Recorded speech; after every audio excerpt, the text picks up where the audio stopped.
এইবাৰ আনৰ পত্নীৰ প্ৰেমত হুকুৰালি স্বামী কৰ্মসূত্ৰে গুৱাহাটীত থকাৰ সুযোগ ললে হুকুৰে স্বামী নথকা সময়ত সুন্দৰী পত্নীৰে হুকুৰৰ হলিগলি লৰা চকুৰালি নাম হি ফসলাই কেনেকৈ মানে নিচাযুক্ত কিবা হেৰি কৰি ফেলে মানে হিক মানে জোৰজবস্তি কৰি ফেলে মাৰুতি লৈ ফেলে ঘৰৰ কাষতে মানে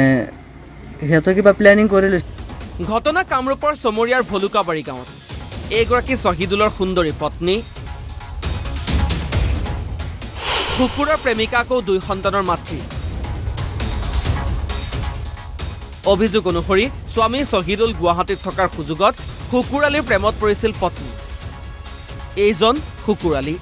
কেইবামাহো শহীদুলৰ প্ৰেমত মত্ত থাকি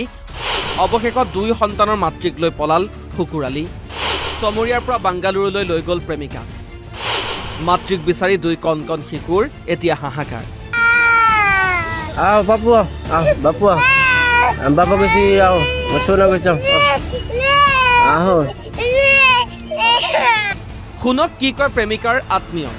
লৰা চকুৰালি নাম হি ফসলাই কেনেকৈ মানে নিচাযুক্ত কিবা হেৰি কৰি ফেলে মানে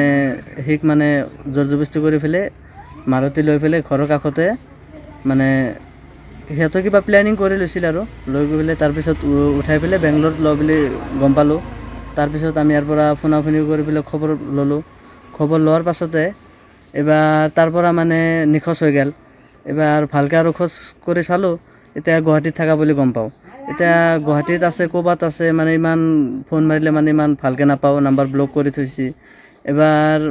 আমি ৰাইজকে মানে এইখিনি জনাইছোঁ অনুৰোধ কৰিছোঁ যে আমাৰ মানুহখিনি আমাৰ মানে উপস্থিত কৰিবৰ কাৰণে আপোনালোকে অলপ মানে সহায় কৰিব আৰু তো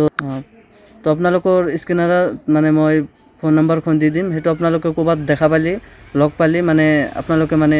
আমাক ইনফৰমেশ্যনখন দিব আৰু ইতিমধ্যে পৰিয়ালৰ লোকে জোৰশিমলী আৰক্ষী চকীত দাখিল কৰিছে এজাহাৰ কোনো লোকে সন্ধান পালে 9395177698 নম্বৰত যোগাযোগৰ আহ্বান কুন্তলীৰ পৰা নয়ান আলীৰ ৰিপৰ্ট অসম লাইভ 24